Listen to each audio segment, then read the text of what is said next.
my brave, bold, beautiful creatives. My name is Mel, and this is Create and Company. We're going to keep going through Rick Rubin's book, The Creative Act, A Way of Being. And today's topics are inspiration and habits. I want to let you know that if you're curious about how you can work with me to advance more on your creative project with more flow, with more consistency, and more confidence, you can find all that below in that Dropbox. Expand it and get into the details. My email is createandcompany@gmail.com. So inspiration. Rick Rubin talks about inspiration as an immaculate conception, a divine flash of light, an idea that would otherwise require labor to unfold, suddenly blooms in a single inhalation. So how have you felt or observed inspiration? It's almost like you're getting an idea. In my experience, it's been like I get an idea that's almost more formed than I would have otherwise thought I needed to form it. Or I get it more easily than needing to go search for it. He says that what defines inspiration is the quality and quantity of the download. At a speed so instantaneous, it seems impossible to process. And he says that the word inspiration comes from inspirare, from Latin, which means to bring the air into the lungs. If you're a Spanish speaker like me, inspirar really still means that in Spanish. And he takes this to a metaphor. He says, for the lungs to be filled, they have to be emptied first. So to be inspired, you have to make space to welcome the new, and the universe seeks balance. Through this absence, you are inviting the energy in. So this, I feel, is building on past things he said in our rainbow tabbed book, which is that knowing too much can often work against you, or thinking you already know too much. Instead, that childlike mind of freshness, openness, curiosity, and acceptance to the new will work in our favor. He says that, okay, this is a really key point for all of us working on our creative projects, because he says that when inspiration does arrive, it is invariably energizing, but it is not something to rely on. So here he says, don't depend on it. Don't wait for it. Don't think that all your creative steps or projects are always going to have that jet fuel of inspiration behind it. And I feel like a lot of us creatives, we do wait for inspiration, and we have often romanticized inspiration as the way the best artists work.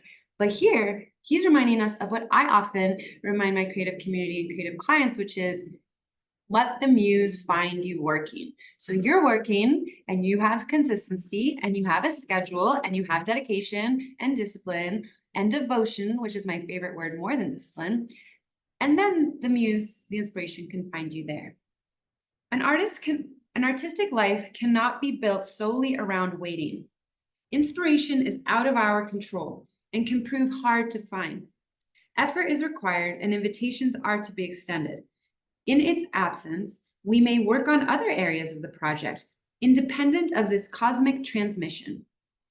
Epiphanies are hidden in the most ordinary of moments: the casting of a shadow, the smell of a match igniting, an unusual phrase overheard or misheard. A dedication to the practice of showing up on a regular basis is the main requirement. Show up, my friends, show up regularly. If you have read The Artist's Way by Julia Cameron, she talks about that with the artist pages and with the weekly artist date and the walks. So show up and put something on paper metaphorically, and do this consistently on a regular basis, he says. And then he says that you can change up the inputs of your world to make room for inspiration to find you. Like, for example, watching a film on silent, he says, or listening to the same song over and over. I'm a dancer. I don't know if any of you other music-related artists do this. Listening to a song over and over has such a magic to it. You find new layers, and then you also memorize it in unconscious ways that help you for dance, for example. So he says, break habits, look for differences, notice connections. And he reminds us to tap into awe, because an indicator of inspiration is awe. He talked about awe at the very beginning of the book. The beauty around us enriches our lives in so many ways. It is an end in itself. It is an end in itself, and it sets an example for our work. We can aim to develop an eye for harmony and balance, as if our creations have always been there, like mountains or feathers. I loved this order of operations he shares, this order of hierarchy. He says, in terms of priority, inspiration comes first, you come next, the audience comes last. Inspiration, you, the audience. Because he says that often, like when inspiration hits you, you might need to keep working longer than you planned, or you may have to put even like your normal life on pause, like a lot of other responsibilities when that inspiration is so fresh. So that's another point that he expands on here. Because he says, if you're a writer and you tap into a stream of ideas before bed, you may want to stay with it until dawn. If you're a musician and you've reached your goal of creating one song or 10 songs, yet the music is still coming, capture all you can.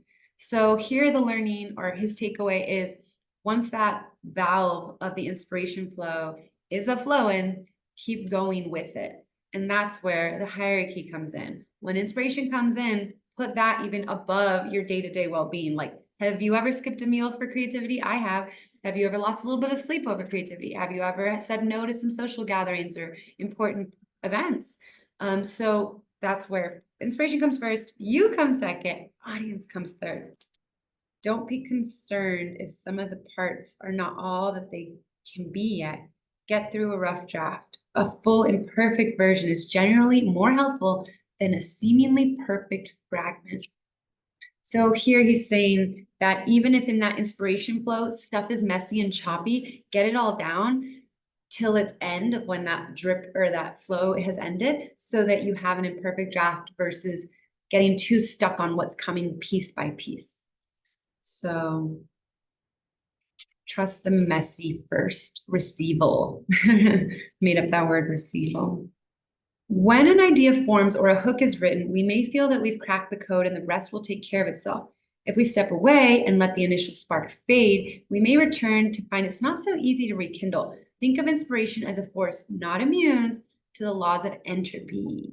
And so ride the wave. I was just talking to my cousin yesterday, and he said that watercolor, he was drawing one of his family pets, and he stopped it. And it's been like years that he hasn't gone back to finish it, because he says once watercolor dries, it is very hard to continue it because of how it dries. And I hadn't thought of that. I love watercolor. I've started getting into it. So that's a very tangible example of what Rick Rubin is saying here. Like when you're inspired, when you're flowing, ride the flow.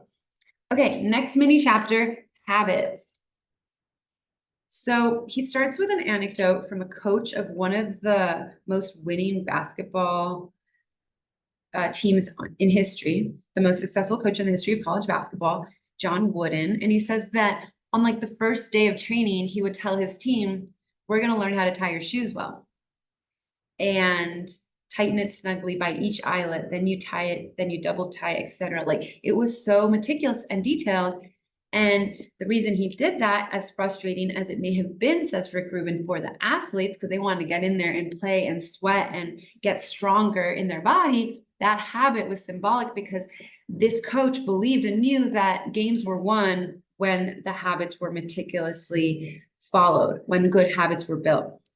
He says he was making a point that creating effective habits down to the smallest detail is what makes the difference between a winning and losing game.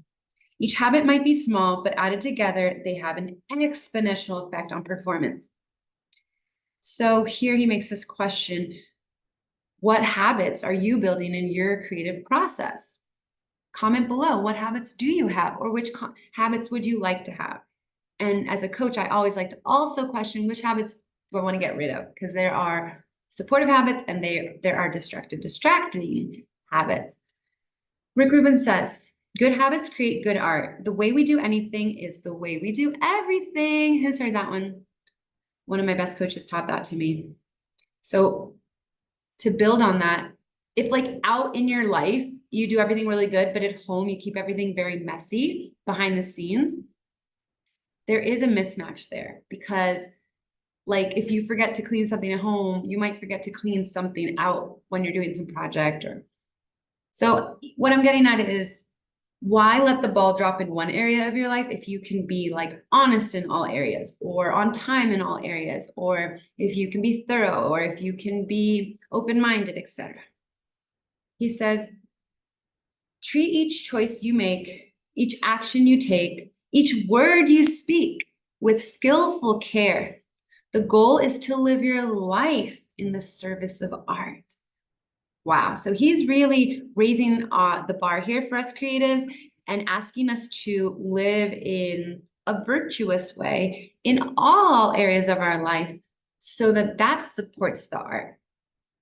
And he says to consider establishing a consistent framework around your creative process. So I've often coached people on creative accountability, and we form habits, and we plan schedules, and we make incentive systems, and we have reward systems as well.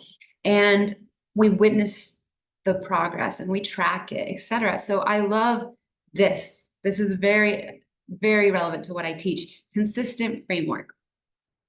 It is often the case that the more set in your personal regimen, the more freedom you have within the structure to express yourself. So here's that two sides of the coin that seem like they contradict, living together and supporting each other. The more discipline you have, actually, the more freedom you build within that structure. Discipline and freedom seem like opposites, he says. In reality, they are partners. Discipline is not a lack of freedom. It is a harmonious relationship with time. Managing your schedule and daily habits well is a necessary component to free up the practical and creative capacity to make great art. Focused efficiency in life is more important than one in work. So, you know those people that maybe like at work, they're very efficient, but then they get out of work and their life's a mess? Like, no shame, I've been there. I think it's really beautiful that he's reminding us how much more important it is to be honoring your time, your structure, your plans outside of what could be considered typical work. And also an activity for today, a point of reflection. You can comment below or email me directly at creatingcompany@gmail.com. The question would be, what schedule do I have for my creating? What schedule do I have for my creating? For example, these videos around this book, I like to do them Monday through Friday at my 10:15 to 10:30. And I'm curious, when do you create? If you're that creative that says, well, I create when the inspiration hits, remember what he just said in the mini chapter before this, to not rely on inspiration. You might be waiting months before you touch your work. He does say that when building the structure, it's good to not be so hard on yourself that you're going to resent it. So he says, feel free to experiment. The goal is to commit to a structure that can take on a life of its own instead of creating only when the mood strikes, as we just said. Like, make it sustainable. Don't set a routine that's oppressive. You'll likely find excuses to not show up. I have found that with so many of the creative clients I work with. Once we get too perfectionist, too strict, once we expect so much of ourselves that it's almost like a military plan, you're going to sabotage yourself. You're going to rebel. So I would say increment your way up, take baby steps, and do something that almost feels fun. By almost feels fun, I mean, like, maybe take yourself to a nearby park to do the writing, or play music you love, or reward yourself right after with like a nice chai you make. I made a delicious little chai today. But anyway, make it fun, make it small, and make it consistent, and make it gradual. He says, put the decision-making into the work, not into when to work. So he explains that a lot of your brain's power is used throughout the day to make decisions. A lot of us have heard this in self-development. If you're deciding when you're going to work, that's already taking away so much more of your energy that you could be using towards, what am I going to create? How am I going to create once I'm there? He says that people like Albert Einstein, would wear the same thing daily, a gray suit, just to take that piece out of the puzzle of all the decision making. And we've heard this from a lot of people in our modern world, that they eat the same breakfast. There was an IG account I followed of a woman who for like 2 or 3 years ate the same exact breakfast to take that decision out of her day, and she would use the rest of her energy to create. So you can comment below, what will I, in a way, automate or repeat or plan so that that's not the decision, so that I can use more of my energy and magic towards the actual creating of the work. Okay, on page 139, for those of you who have the book, This is so cool because he writes in bold a list of thoughts and habits that are not conducive to the work. I'll read you a couple. I would say there's like 15 here. One is believing you're not good enough. Gonna help us. He says romanticizing negative behaviors or addictions. I want to go into that in future videos for you all. This concept of like, if I'm a creative, then I have to drink a lot. I have to like smoke weed to get ideas, or be chill, or be in the mood, or be in the flow, or I have to even like do harder drugs, or I have to like go party hard late night to be amongst the artists. And I think that that can be very draining and very, very costly to our health and our long-term creating. So consider that one, romanticizing negative behaviors and addictions. Another thought or habit he says is not conducive to the work is never finishing the projects, or having too many ideas and not knowing where to start, not wanting to do the work, mistaking adopted rules for absolute truths, impatience, distractibility, and procrastination. So here he gets very real with us. And I know that's why it's in bold and it's on its own page. Call yourself out. Be honest with yourself. What thoughts and habits am I currently having or believing that are not conducive and not supporting my work? They say in the world of coaching, I learned that anything you shine awareness on, you're already helping to heal it, to disintegrate it, to move past it. But when we do the ostrich and we just put our head under the ground to avoid it, that's not going to help us at all. And again, these things might sound obvious, but I do think the more you get real with yourself about like, what am I thinking? What are my habits? So within the habits chapter, he gives us a pretty nice universal list of what a lot of us do or have done so that we can call ourselves out and stop doing it. Okay, the last mini poem he puts on here for today's section is create an environment where you're free to express what you're afraid to express. Create an environment where you're free to express what you're afraid to express. I love the alliteration that happens there, free and afraid. So like he said before, it's not about eradicating the fears and the self-doubts. It's about wanting and believing that sharing it with the world is more important to you than protecting yourself from those fears. Okay, so that was today's mini chapter, habits and inspiration. He took inspiration off the pedestal in the sense that he doesn't want you to wait for it. He also gave us some ideas of how to invite it in, which he's been doing throughout the book. And then in habits, he explained the importance of even the most minuscule habits, not only within our creative practice, but even beyond it in the everyday life we live. And he gave a beautiful, very honest list of the habits in thought and action that tend to hold us back. And he also told us to make small habits, doable habits, not habits that are going to feel like punishment. Okay, when we come back, we're going to go into the mini chapter called Seeds. And oh, this is a sticker I made. I'm using it as a bookmark. And I would love to know what you're learning, applying, or any questions you have about this process, as we have our virtual international book club of the Creative Active Way of Being. So comment below, subscribe, like, share with a creative friend, and you can always email me at creatingcompany@gmail.com.